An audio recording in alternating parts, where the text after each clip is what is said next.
بسم الله الرحمن الرحيم.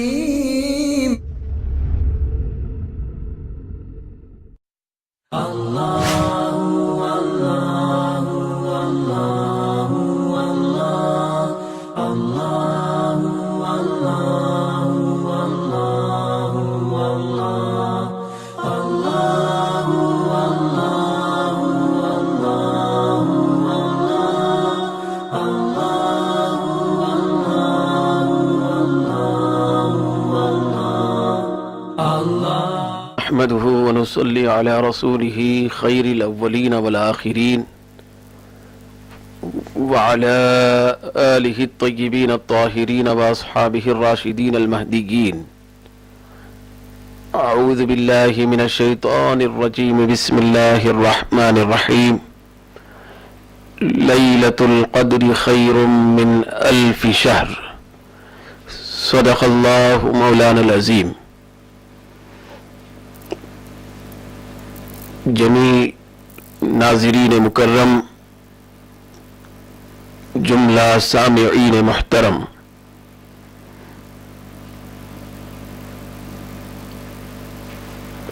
آج کی خصوصی اور اہم گفتگو شب قدر کی انتہائی متبرک اور خصوصی برکتوں اور رحمتوں سے تعلق رکھتی ہے. گفتگو کو آگے بڑھانے کے لیے سورۃ القدر کی ایک آیت مبارکہ آپ جمیع احباب کے سامنے تلاوت کرنے کا شرف حاصل ہوا ہے. اللہ تبارک و تعالی اس آیت مبارکہ کے تحت کی جانے والی گفتگو کا ہم سب کو خصوصی حامل بنائے. اللہ تبارک و تعالی کے اس مقدس کلام کا مفہوم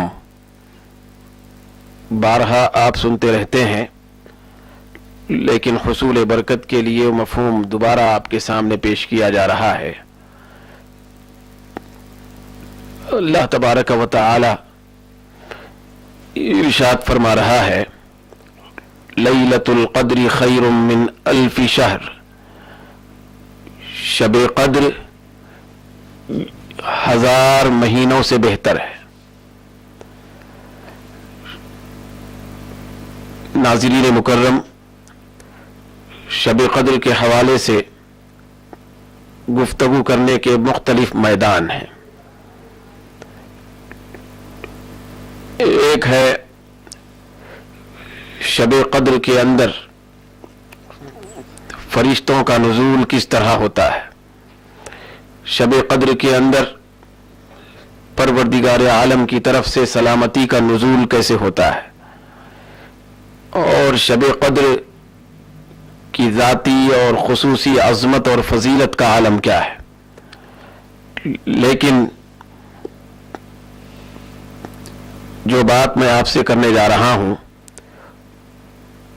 اس کا تعلق شب قدر کے اس میدان سے ہے جس کا مکمل تعلق عبادت گزار بندوں کی اور طاعت شعار لوگوں کی زندگی سے ہے. شب قدر کا یہ مفہوم بھی انشاءاللہ تبارک و تعالی بعد میں آپ کے سامنے آئے گا. کبھی کسی موقع پر اس پر تبصرہ کرنے کی سعادت حاصل ہوگی کہ شب قدر کی خصوصی عظمت کیا ہے،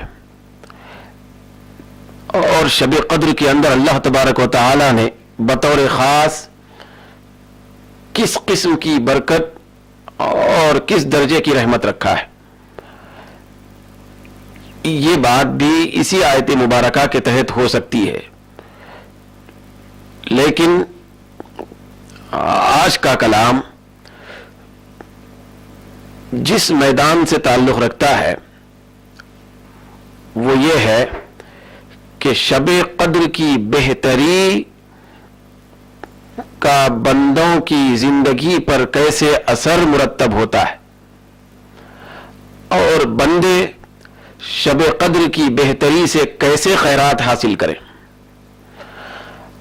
اور شب قدر کی بہتری کا بندوں کی نسبت سے کیا تصور ہے. چنانچہ اللہ تبارک و تعالی فرماتا ہے لیلۃ القدر خیر من الف شہر. قدر کی رات شب قدر یہ 1000 مہینوں سے بہتر ہے. تو اس بہتری کے لفظ پر اور اس خیر کے لفظ پر میں آپ سے کچھ گفتگو کرنا چاہتا ہوں کہ شب قدر 1000 مہینوں سے جو بہتر ہے. تو ایک تو اس کا مفہوم مفسرین یہ بیان فرماتے ہیں کہ خود شب قدر کے اندر رب ذوالجلال نے وہ شرف، وہ مرتبہ، وہ خیر، وہ برکت اور وہ رحمت اور وہ عظمت رکھا ہے کہ 1000 مہینوں میں جتنی راتیں آتی ہیں یا جتنے دن گزرتے ہیں اور جتنی راتوں اور دنوں میں جتنی مقدس ترین گھڑیاں گزرتی ہیں وہ ساری گھڑیوں سے بڑھ کر پروردگار عالم نے شب قدر کو ذاتی عظمت عطا فرمایا ہے کہ شب قدر ہر قسم کی خیر کی گھڑی سے برتر ہے. ذرا سوچیں، ایک یہ ہے جو ہمارا طریقہ کار ہے کہ ہم کسی اعتبار سے گفتگو کرتے ہیں اور سنتے ہیں اور اس کے بعد اس کو پس پش ڈال کر بغیر کسی غور و فکر کے، بغیر کسی تأمل کیے کے آگے بڑھ جاتے ہیں اور بات کہہ کے گزر جاتے ہیں. چنانچہ ایسا نہ کریں، ذرا تھوڑا سا اپنے دماغ پر زور ڈالیں کہ شب قدر کے بارے میں، شب قدر کی عظمت کو بتاتے ہوئے رب کائنات نے کس طرح انداز اختیار فرمایا ہے. وہ فرماتا ہے لیلۃ القدر خیر، شب قدر بہتر ہے من الف شہر، 1000 مہینوں سے. یہ جو 1000 مہینوں سے بہتر ہے شب قدر، تو اس مفہوم کی عظمت کو سمجھنا ہے تو تھوڑا تفصیلی انداز میں ہم کو آگے بڑھنا پڑتا ہے. میں مختصر سا خاکہ اس کو پیش کر کے اس کا آج کی خصوصی گفتگو کی طرف آنا چاہتا ہوں.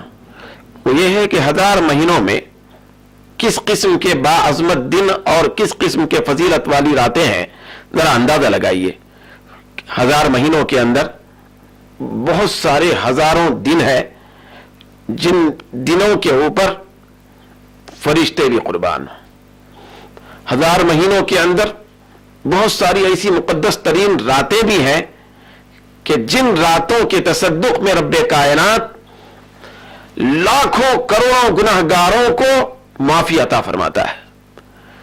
1000 مہینوں میں شب برات بھی ہے کہ جس رات میں اللہ تبارک و تعالی بنی کلب کی لاکھوں کروڑوں بکریوں سے زیادہ، بکریوں کے بالوں سے زیادہ گناہگاروں کی مغفرت فرماتا ہے.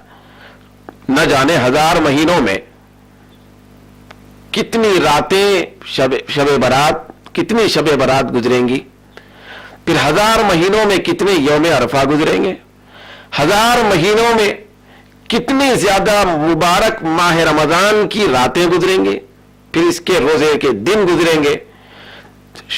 1000 مہینوں میں کتنے ایسے لمحات گزریں گے جو برکتوں اور رحمتوں سے پر ہیں.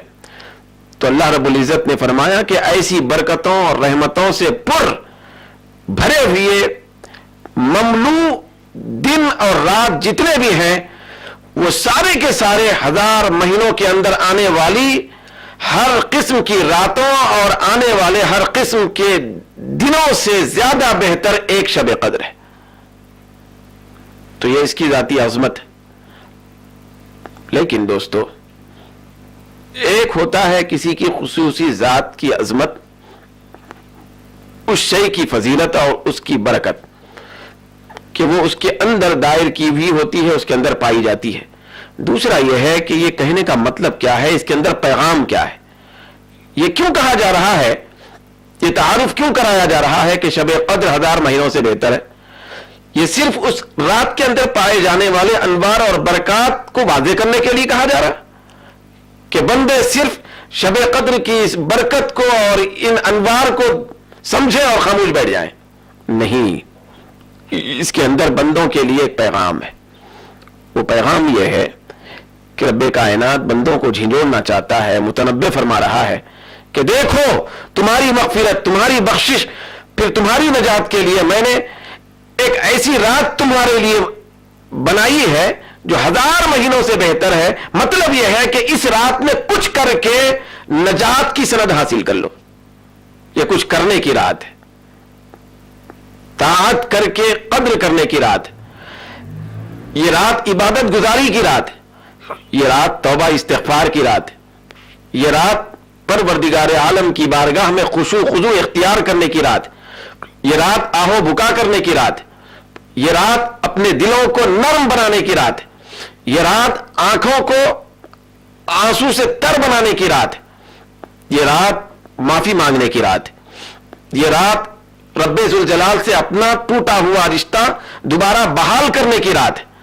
تو یہ پیغام اس بہتری کے اندر رکھا ہوا ہے بندوں کے اعتبار سے کہ شب قدر 1000 مہینوں سے بہتر ہے، یعنی تمہارے لیے بہتر ہے کہ تم اس رات میں کچھ کر لو.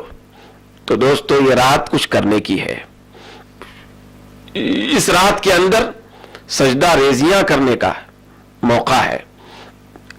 یہ رات ذکر و اذکار کی ہے. یہ رات تسبیح و تہلیل کی ہے. بندوں کے اعتبار سے بہتری کا یہ تصور ہے کہ اللہ رب العزت نے اس رات میں بندوں کے لیے ایسی بہتری رکھا ہے کہ یہ رات کچھ کر گزرنے کی رات ہے.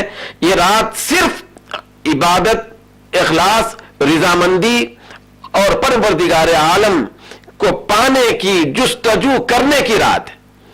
چنانچہ یہ رات اللہ رب العزت نے ہم کو اس لیے عطا فرمائی تاکہ ہم اس کے اندر پورے مخلصانہ طور پر صرف اللہ کی رضا جوئی کے لیے عبادت، تسبیح و تہلیل، استغفار، توبہ، آہو بکا کرتے رہیں. تو ذرا اس رات کی اس عظیم خیریت اور برکت اور رحمت کو سمجھنے کے بعد اس تصور کی طرف آئیے کہ اس رات میں عبادت کرنے کا کتنا بڑا فائدہ بندے کو ملتا ہوگا، اور اس رات میں کتنا زیادہ اخلاص کے ساتھ، اخلاص کا پیکر بن کر پروردگار عالم کے خوف و خشیت کو اپنے دل میں طاری کر کے عبادت گزاری میں مصروف رہنا ہوگا. ذرا دیکھیے میں اس سلسلے میں، تاکہ اس رات کے اندر جو کرنا ہے، جو عبادت گزاری ہے اور اطاعت شعاری ہے، پھر جو بھی نیکی کی صورت میں ہم کو کرنا ہے اس کی اہمیت کا پتہ چل جائے. میں چند باتیں آپ کے سامنے رات کے اندر کی جانے والی گفتگو کے اعتبار سے رکھنا چاہتا ہوں. یہ بات یاد رکھیں کہ رمضان المبارک مکمل پورا مہینہ، ایسے تو ہر مہینہ رات اور دن سے وابستہ ہوتا ہے، رمضان المبارک کا پورا مہینہ بھی دنوں اور راتوں سے بنا ہوا ہے. تو دن میں کیا جانے والا جو خصوصی عمل ہے وہ روزہ ہے، جس کو ہم سیام کہتے ہیں، اور رات میں کیا جانے والا جو خصوصی عمل ہے وہ عبادت ہے، جس کو ہم قیام کہتے ہیں. تو رمضان کے دنوں میں سیام ہے اور راتوں میں قیام ہے. تو ذرا قیام کے بارے میں سنیں. حضرت عبدالعزیز بن ابو رواد رحمت اللہ تعالی علیہ کا معمول بتایا گیا کہ جب رات آتی تھی تو حضرت عبدالعزیز بن ابو رواد رحمت اللہ علیہ جیسی شخصیت یأتی فراشہ، وہ اپنے بستر پہ آتے، فیمر یدہ علیہ، اور اپنا دست مبارک بستر پر پھیرتے، ویقول، کہتے، انک للین، اے بستر تو بڑا نرم ہے. لیکن آپ فرماتے وواللہ ان فی الجنت لألین منک، بے شک ان فی الجنت لألین منک، بے شک جنت میں تجھ سے زیادہ نرم بستر ملنے والا ہے. یہ کہتے پھر ولا یزال یصلی اللیل کلہ،